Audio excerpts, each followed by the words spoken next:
So this morning we have a wonderful guest speaker. We have Joe Hammer, and I get to introduce him real briefly, real quickly, along with being our webmaster, which is no small task. Joe Hammer is a transformation leader, marketing strategist, mentor, and lifetime entrepreneur. Through his workshops, seminars, and mentoring programs, Joe has assisted countless clients in banishing their limitations, building their businesses, and living the life they truly desire. He has studied with many of the world's most famous trainers and mentors in the fields of human potential and success in their life and business. Joe understands and trains in the dynamics responsible for happiness, achievement, and excellence. Welcome, everybody, Joe Hammer. Thank you. Thank you. Good morning, everybody. Does that mean that Denise Rosier opened for me? Wow, that's cool. That's cool. So, welcome everybody. We're going to talk about the mind today. I'm been a big believer in personal development. And I've been reading books. I can remember when I was 15 years old reading personal development books. I mean, that's like almost 10 years now.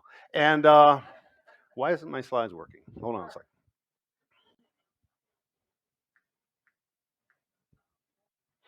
Hold on, technical difficulties. Normally that's me that's causing the technical difficulties, so still is. Does someone want to come up and do the slides? Jump in there. Jump in. Okay, so whenever, three of my favorites, you could just touch the touchpad there.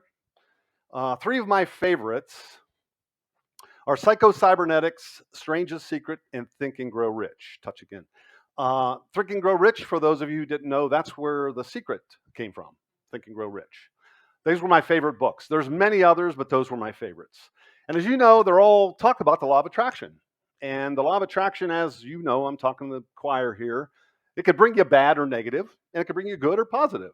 It's all on where your mindset is. So we're going to talk about that today because a lot of times we think we're doing the good stuff, and we're really not, sadly. We're going to talk about that. Next slide. I hate saying next slide. That is so. Let me see if this is working now. Nope.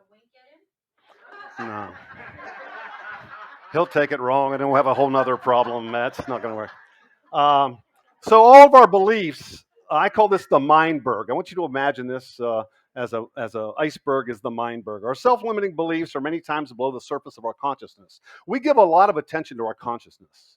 And I got to tell you, we're giving it too much attention because that's not where the problems lie in our lives. All the beliefs that we have been historically put there by others and without our permission. Without our permission. Teachers, parents, siblings, guidance counselors, teachers, you name it. They've all given us what they think is okay, right, but it's not really maybe what we think is right now. So it was put there without our beliefs. We have two parts of our mind, the conscious and the subconscious mind. And here we go. Each mind communicates with a different language. Both are very efficient in their independent duties. Now, what that means is you can hear your conscious mind. If you're really thinking about something, in fact, some of us even talk to ourselves when it comes to our consciousness. I even answer on occasion, which is kind of weird. So the bottom line is they speak different languages. However, we're not aware of our subconscious minds, our subconscious minds' verbal interactions. Because otherwise, we'd be thinking right now, oh, I need to blink my eyes. Oh, wait, my blood needs to circulate. Oh, my heart needs to pump. Oh, I need to adjust myself on the seat. We're not thinking of that stuff. That's a different language that's happening in the background automatically. Again, different languages. And we'll talk about that in just a bit. Next slide. For example, Ernest Holmes quote. Can't understand that, right? Different language. It actually means, next slide, change your thinking, change your life. Okay, next. So let's talk about the conscious mind. Conscious mind, again, we give it way too much attention. We think the conscious mind's doing a bunch of stuff. Quite honestly, it doesn't do a lot for us. I'm going to talk about that. First item. No, we have a click.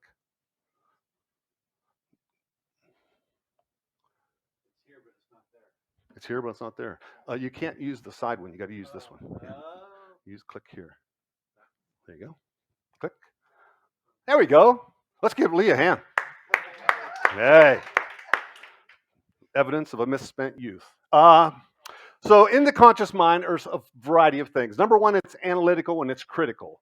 It analyzes. You need to make a decision. You're watching those decisions. You're looking at the pros and cons. You're analyzing it. That's what the conscious mind does. Very critical on those things. Second item, it's rational. It needs reason. Now, here's the downside of that. The reasons don't have to be real. Reasons don't have to be accurate. I bought that new $6,000 purse because it was well made. I have a cigarette to relax, right? We buy into that. You can't take a stimulant and relax, but a smoker will tell you, oh, I need a cigarette to relax. Can't, but the conscious mind accepts it. Next item, willpower. I always say the willpower is like the booster rocket on the space shuttle. That's job of the booster rockets to get that space shuttle to a certain point. They go away, and then it's up to that space shuttle to continue its journey. So willpower, as you know, doesn't work very well. And most of you know by January 2nd or 3rd that that's pretty much true on an annual basis, right? Next item, short-term memory. Need stuff at the grocery store? 2, 3 items, 4 items, 5 items, no problem. 6, 7, uh-oh, we're in trouble, right? So short-term memory's there. And finally, subconscious mind. This is where the action is. This is where the true you resides. First item, life history. Everything about you is in your subconscious mind. From point of birth, some people believe even before, everything.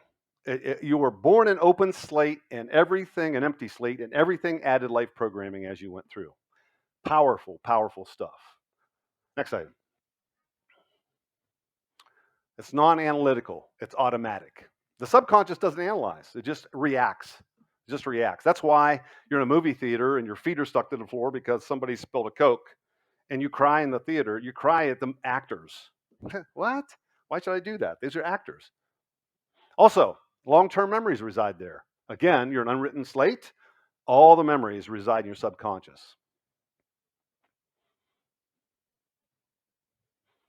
Your habits, beliefs, and emotions. Herein lies the challenge we have when it comes to making change in our life. These are the 3 things we need to be aware of, conscious of, but not consciously thinking we're going to change them. And we'll talk about that in just a moment. But habits, beliefs, and emotions. And finally, it's lazy. The subconscious mind is a very lazy thing because you have to understand however many number of years you've been on this earth, all that programming is there. And it doesn't want to change that. It doesn't want to change. If you go in and say, I'm going to change this, it's like, come on. You're X number of years old and this has been there and you're alive, you're fine. Don't worry about it. Just move on, okay? And it's also your protector. Final item, it's your protector. What that means is it protects you. If you're walking down a trail and a bear jumps out in front of you, you don't have to think back, is this a good bear? Is this Yogi Bear? You don't think about the bear. You just get the hell out of there, right? So the goal is it's going to protect you, and it's going to protect you whether it's a real or imagined situation. It's going to protect you. You could be walking down a trail, see a bear, your blood flows faster, you're energized, your adrenaline kicks in. You can have a nightmare about a bear and the same reaction, the same exact reaction. If somebody could hook you up to an EKG, you'll have the same response as though you saw a live bear. Next slide. Next part of the mind is that, oh yes, subconscious mind is your life history's storage center. And when I say lazy, this is what I sort of visualize as the lazy part of your subconscious is all your crap is in there, right? And you want to go in and shift it around, but there's a part of you that says, that's okay. I'll just pay $50 a month. I'll leave that crap in there, right? So that's how the subconscious mind works. Next slide. The other part of your mind, which isn't often talked about, is a critical faculty. The critical faculty separates the conscious from the subconscious, and to get into the subconscious, you got to get past. To get from the conscious into the subconscious, you got to get past this critical faculty. Let's talk about what that is. First thing about the critical faculty, it's a critical judge of input. It's a critic. It judges everything. When you're thinking of making a change, a dynamic, you want to make a change in your life, it's got to get through that conscious mind. And most of the time you've accepted it. That's why you're talking about it. It's got to get through that critical faculty into the subconscious, but the subconscious is lazy. And oftentimes that doesn't happen. Second thing, it's a 24-hour gatekeeper.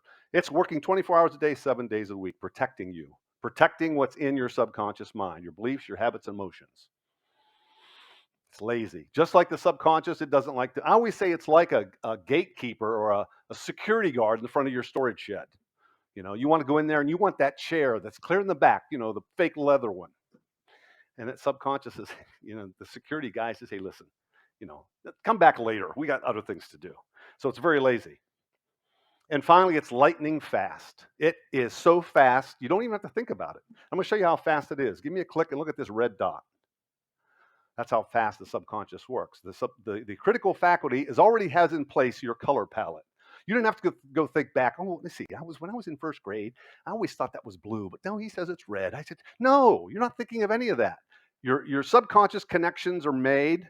The storage shed is full. And when I brought that suggestion in, it didn't get past the critical faculty because it's not a red dot. Pretty simple stuff. That's how it works. And it works on all things that we go through in our daily lives. Next slide. Again, as I mentioned, whether it's real or vividly imagined, the subconscious will react to it. And I use the bear as an example. You can wake up and believe you literally if you ever had a nightmare when you wake up and you're like, oh my God, you're looking around the room for the bear. I mean, that's how powerful they can be. Next slide. So this is where change happens in the subconscious. However, this is the problem we have. Next slide. We're trying to make the change happen up here. And when you're trying to make that change in the conscious mind, you're not getting it through the critical faculty into the subconscious, and you're frustrated.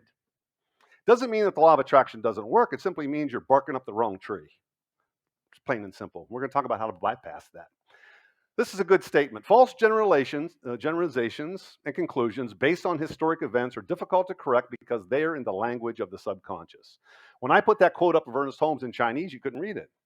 Same thing holds true here. All of the dynamics and all your generalizations and your conclusions based on all the programming you've had as a child is all there, and you know you want to change some of the dynamics of it, but you can't because it's speaking a language it doesn't understand you.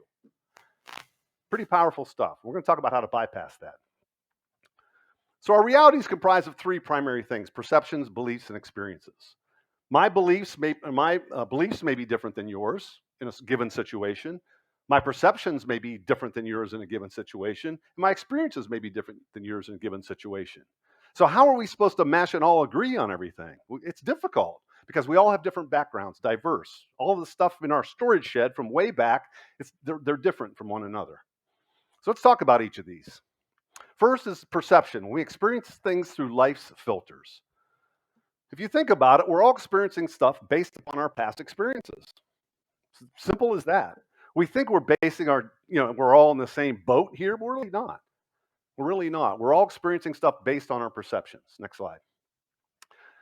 Notice which way that train's going. Now, I want you to just imagine it's shifting and going into the other direction. See it going the other direction now. So it goes to show you our mind could be tricked, our mind could be deceptive, our mind could be tricky. But in reality, I didn't change the video. It's still playing. You can change it anytime you want. Powerful, powerful mind. Next slide. Pencil. Wood. If I were to shake the pencil, it's wood. Doesn't flex. If I were to snap my fingers, I can make it turn to rubber. Snap my fingers, it changes back to wood. It's a trick, right? The idea of that is you hold the pencil loose and it looks like it's rubber. You hold it tight, it looks like it's wood. Good trick to show your kids. Another trick you can do after you get good at it, you can do this sometimes. I don't know if I could do it or not, but sometimes, no, that won't work. Okay, next slide. Beliefs, culmination of expressions of those life experiences and current circumstances. All of our beliefs, again, are based on our past experiences. So you could believe one thing, I could believe another, and we both feel we're right. But it's based on our past experiences. So how are you going to mesh with something or a change in your life if your experience doesn't mesh with what it is you want to change? It's the belief system. Next slide. These are two animals. When you look at one, it's a dog. I always get people tease me because of my Pittsburgh accent. Dog, it doesn't sound right, I guess. And a cow, right? So when you look at this, you may think pet, lunch, I don't know, whatever you think. So we have our thoughts, we have our belief system based on these, right? Hit a click there, Lee. But when you add some other dynamics to it, such as South Korean flag, there's people in South Korea that eat dog for dinner. People in India believe that the cow is sacred. Who's right? Who's wrong? Should you eat a dog? Koreans don't have a problem with it. Should you believe that cows sacred? The Hindu doesn't have a problem with that. What about values? Values are another thing that we're challenged with a lot in life. I always say, you take a bottled water. What's it worth, right? What's it worth? It's a buck. Maybe you go to Walmart, it's worth $1. You go to maybe the fair, the Arizona Fair, it's $4. Maybe you go to the movie theater, it's 6. But guess what? If you're in the desert and you were really parched, and I walked up and I had a bottle of water, would you give $100 for that? So, what kind of value do you place on it? It's placed on your beliefs, it's based on the circumstances. I believe this bottle of water is worth $1,000. $1,000. But I'd like to offer it to one of you for 500. Stephanie, I'd like to give you this bottle of water for $500. Would you like that? You don't want it. Why? There's something about the value I haven't proven to her. It's worth 1,000. I mean, I'll give you one more opportunity. You want it for 500? No. See, the challenge you have is you got to know all the details because inside I keep 1, 2, 3, 4, 5, 6, 7, 8, 9, 10, $100. Oh, now you want to change your mind? So the bottom line is the value that we assign to things is based on our history, right? It's based on our history, what we think, what we've been told. We've been told what a bottle of water is worth. We believe what a bottle of water is worth. Somebody could try to change our belief system, but unless you know the details, the inside scoop, you won't change your mind. Next slide. We don't attract based on what we think, we attract them based on what we feel, our predominant vibration. This is where we start getting fuzzy in what we desire in life. We tend to think of what we want. We verbalize what we want. We write what we want. We just are concentrating all over that place. But deep at a deeper place, a lot of times we don't feel as though we either deserve that or that we're able to do what it is. And the universe, it responds to that feeling over and above the thought process. That's the kicker. We're going to talk about how to shift that. Next slide. I'm going to talk about a couple of my client files. I had a regressive hypnotherapy practice back in Ohio, and I worked primarily all regressive hypnosis with clients. And people have had massive changes. That's what my book's about, some of the changes people have experienced through hypnosis. Hypnosis gets a bad rap, People say, use a watch. I'm like, yeah, make sure you get the hell out of here. I can get to my next client. But in general, you don't need all that stuff. So anyway, we're going to talk about a couple client files. The first one was that of a postmaster or a postal worker.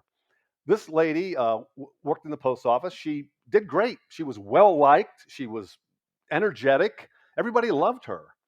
And at one point, they approached her about becoming a postmaster at a local, another post office. And she said, yeah, I would love to. They all voted her in. She got the position. She was ecstatic. But the next thing you know, she's having panic attacks, sleeplessness, and anxiety. Didn't attach it to the new gig. She could run a post office with her eyes closed. So she came to me and we had a session. Guess what the cause was for that? Click it. A Barbie doll. So people say, Joe, what the hell does a Barbie doll have to do with, being a postmaster? Well, she regressed, and she was in, I think, 3rd or 4th grade, and she invited some friends over to play with her Barbies. And her friends brought their Barbies, suitcases full of outfits, 2 or 3 Barbies, and she had 1 Barbie and 2 outfits. And her friends laughed at her, like, that's all you have? And they laughed and they went in the other room and they played by themselves. So in hypnosis, we call it that's the initial sensitizing event. That's something that locked into a deeper part of her at that time. Then later in time, she was out playing on the playground. Then we have what's called subsequent sensitizing events, things that related to the initial. She's out on the playground and she's wearing a shirt that one of the other little girls in her class had given to Goodwill.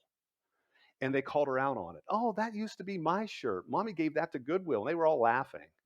Boom. Again, it attaches.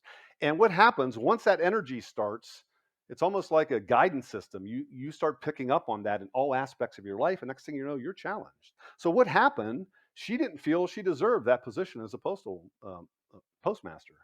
And all because of that. 2 sessions done. She retired now, is fine. So it goes to show how these things aren't related. Next slide. This is about a guy who was having trouble approaching women. He said, Joe, you got to help me. I said, I can't help you. I can't approach women either. No, I didn't say that. But I told him, I said, what seems to be the problem? He said, when I think I'm going to walk up to a lady and start talking to her, my heart starts pounding and I just get sweaty palms and, almost a panic attack. Okay, let's talk about it. Let's work with it. Did a regression? What was the cause of this? He had a crush on his fourth grade teacher. I had a crush. I think most of us have had crushes on our teachers. I had a crush on my fourth grade teacher too, but the restraining order keeps me away now. But the bottom line is that he had that crush on his teacher. Now everybody knows, a fourth grader can't have a crush on a teacher. I mean, come on. But in his mind, that was his love of his life, right? Well, guess what happened? Click. She put him in the corner. And when she put him in the corner, he lost the love of his life in his mind. Oh my God, she doesn't love me anymore. Doesn't love me anymore. Initial sensitizing event. Later in life, he's out, not later in life, later in his grade school, he's out playing on the playground. He had a crush on a little girl. And she started making fun of him because of the shirt he was wearing. She said looked like pajama tops, looked like his pajamas. And she made fun of him. All the little girls made fun of him. And boom, subsequent sensitizing event. And he's had them many times. And then I remember one, and there's many. I'm only just throwing a few out for both situations. They're in my book. The third situation that happened with him was he was out asking a girl out to go to a dance, and she agreed to go. I think it was a prom. She agreed to go, and then the last minute she cancels and goes with somebody else. So you wonder why? That's the protector. That's the protection device of the subconscious mind. It protects to keep that hurt from happening. It'll put panic attacks into you. It'll put anxiety, whatever it takes. It's protecting. It's protecting you. And those are two examples. Has nothing to do with logic. Everybody says, Joe, how's that play out? That doesn't make sense. Barbie doll, come on. You don't have to figure it out. You don't have to figure it out. It's not about logic. It's about what is in the subconscious. Again, it's literal. It takes things at face value. I used to do stage hypnosis, and I used to tell people, you're surfers. Play some surfing music. They get up and they'd be surfing on stage, and their friends in the front row just roaring. Oh, I can't believe they think they're surfers. Subconscious accepts it. Subconscious accepts it. Next slide.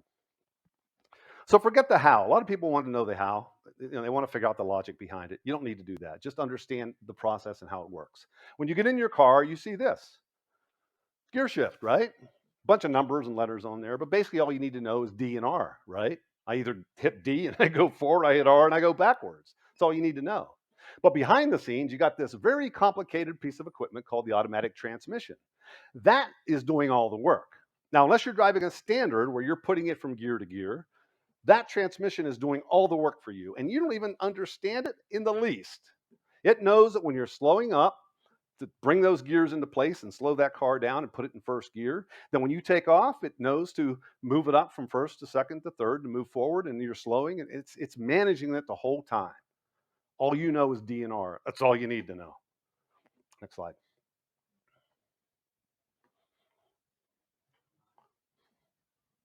There you go. So is there a shortcut to manifesting change? That's the first thing people ask. Like, I like this stuff. This is really cool, but like, what do I do? Like, do I have to go to hypnosis? Well, you could, but there's other ways. Let's talk about those. You want to leverage the subconscious. We know what the subconscious does. We know that all of our stuff is stored there. So let's leverage the dynamics of the subconscious mind to make the change that we desire to do. And here's how we do that. This is very important. The very last image, idea, thought, or concept as you drift off to sleep is repeated in your subconscious all night long. So I'll say it again. The very last image, idea, thought, or concept that's in your mind as you drift off to sleep is repeated in your subconscious mind all night long. So if you're one of the ones that watch CSI, Dateline, any of those shows before you go to sleep, and you wonder why you're stressed, hello, right? The subconscious doesn't know what's different, what's real, and what's imagined. Now it knows you're not going to be stabbed, hung, whatever's going on in those shows. It knows that that's not it, but it's stressful. It's stressful. You drifted off to sleep with stressful situations. And when you wake up with a pain on your shoulder, you know why. Simple. So remember that. I'm going to tell you a story about a bobcat. I had a neighbor. Her name was Honey. I know, right? Her name was Honey. I go get my mail. Hi, Honey. I don't know who did that to her. But anyway, her name was Honey. And I was in my bedroom. I was just not with Honey. I was just in my bedroom, falling asleep, and my phone rang. I picked it up. Hey, Joe, it's Honey. Hi, Honey. And she said, I just wanted you to know we spotted a bobcat in the neighborhood. And I know you have little dogs, so you may want to keep an eye on them because the bobcat's been walking around the neighborhood. I'm like, hey, thanks, honey. Hung up the phone and went to sleep immediately. Just I was almost asleep. In fact, I may have been asleep when she called. So now I'm thinking about the bobcat. 3 or 4 o'clock in the morning, I hear noise outside. I jump up from bed. I hear this noise. I'm thinking that damn bobcat's in my backyard. Ran outside in my Spider-Man onesies. No, I'm just kidding. I'm just kidding. It was Batman. So I run outside looking for this. I'm thinking there's gotta be this bobcat here somewhere. It knocked over some chairs, the umbrella, something. And I'm looking around for the bobcat. Ain't no bobcat. It was a little car fender bender up the street. That's what the noise was. But because the bobcat was in my mind as I went to sleep, as soon as I was awakened, boom, that's what it was. It was the bobcat, but it wasn't. That's the power of the subconscious. It's happened to you. You need a flight. You got a 6 a.m. flight. You want to be at the airport at 5. Set the alarm. I need to be up at 4, and you have trouble going to sleep. I got to get up. I got to be up at 4. I got to be up at 4. Did I pack my bag? Did I pack my underwear? Right? You're going through all this stuff in your brain. How do I manage all this? Is everything going in place? Did I call? Did I stop my paper? Did I stop the mail? Right? You're going through all this in your mind. What happens? 4 a.m. You wake up. Most often before your alarm clock. Why? Again, last image, idea, thought, or concept is drifting off to sleep, is repeating your subconscious all night long. So we need to leverage that process to make the changes we want in life. Next slide. In my book, I have some downloadable forms. One of them is that of a census. When you're doing this, you want to think about what's it look like, what's it sound like, what's it feel like. As you're drifting off to sleep, the dynamic you want to change in your life, you want to use all your senses. I had a client who wanted to open a bakery one time, and I told him, what's it smell like? He knows bakery smells. Use that. So when you're drifting off to sleep, don't just think, oh, here's what I'd like. Okay, oh, how lovely. Put in all senses, all senses. What's it feel like? What's it sound like? What's it look like? Next slide. The power of our words is amazing. We think we're just talking, but there's a lot of activity that happens behind the scenes. So I'm going to show you a little something to prove to you the power of your word. Would somebody like to see a live, real, firm dynamic of a power of your words? Would you like to see that? I want you to look at your hand, and you'll see there's a line right between your palm and your wrist, like a permanent line, like a pretty strong line, right? See it? Now I want you to look at your other wrist. It has one just like it. I want you to line them up perfectly. So almost like you're putting one exactly on top of the other, much like the picture you see there. Okay? And then slowly roll your fingers up. Don't push them like you're clapping. Slowly roll them up. And look at the tops of your fingers. Most likely they're pretty equal, right? Put them together all the way down. Okay? Now separate them. Now you can choose whatever side you want. You can use your right or your left. Put the other hand down. Look at one hand. This sounds weird, but I won't ask you to do it. I want you to look at that hand that's up, and I want you to say, grow, grow, grow. Continue with me. Okay? Grow, grow, grow, grow, grow, grow, grow, grow, grow, grow. All right. Now put those same things back together, exactly where they were before, and slowly roll your hands up.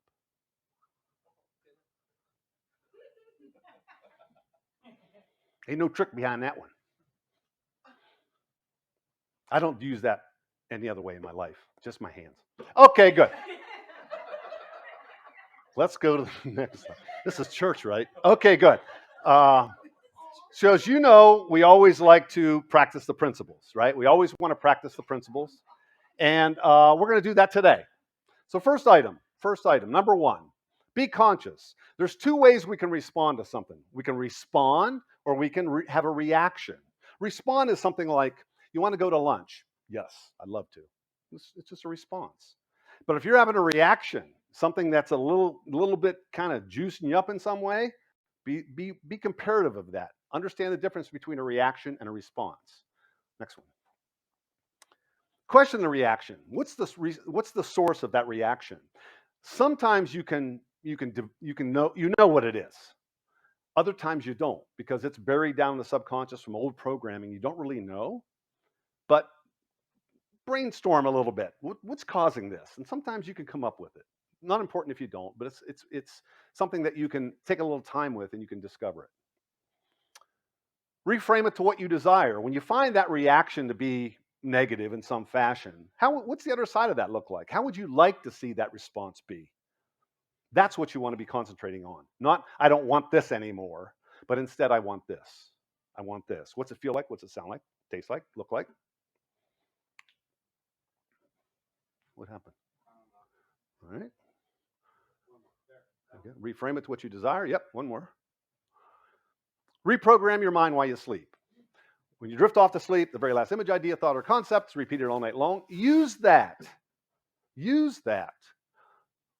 You don't need to have a bobcat. You don't need to catch a flight at 5 a.m., but use the same concept for whatever it is you want to change. Then finally, do it for 30 days straight. You miss one, start over. People don't want to hear that. Like, I did it for 15 days or so. I was watching TV and I fell asleep. I don't know. Okay, start over. Start over. I have a CD out there too that helps with this if you have trouble, with that. In general, you're not eliminating a habit. You're starting a new one. Habits take 20 to 30 days. I like to lean on the 30. Do this for 30 days, and you're going to discover that the dynamics that you desire in your life start showing up. The dynamics of what the changes you desire start becoming present without you recognizing them, without you even be aware of them. Shifts and reactions you've had to certain things start going away. And the reason they do is because you're seeing them in a different way. You're communicating with the subconscious as you sleep, just as I did with the bobcat. It's a powerful, powerful modality. Finally, I have, the law of attraction has been out for a long time, or the secret's been out for a long time. And it's about the law of attraction, but sadly, it's kind of minimized it to the point where I don't know. I want a red bicycle, and next thing you know, it's on my porch. Okay, I don't know. I just think it's a little commercialized. So I took the secret, I kind of dissected it a little bit, took the law of attraction from some of the books I've read, and I put together a report called "Determine Your Destiny" about the law of attraction. And if you like it, it's a free downloadable report. You can just hold your camera up there, download it, and enjoy it. So with that said, I'm finished. I hope to see that you utilize this in your life, and you do it simply before you go to bed at night. Simply do that for 30 days straight. You'll start noticing dynamic shifts in like the 15-day period, but that doesn't mean you stop. 30 days is what it takes. All right. Thanks for having me this morning. Good.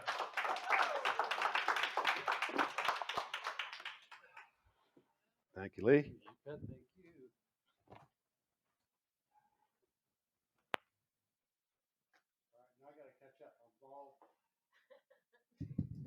Another big round of applause for Joe.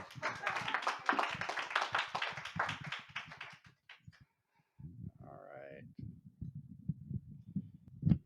Come on. Grow, grow, grow.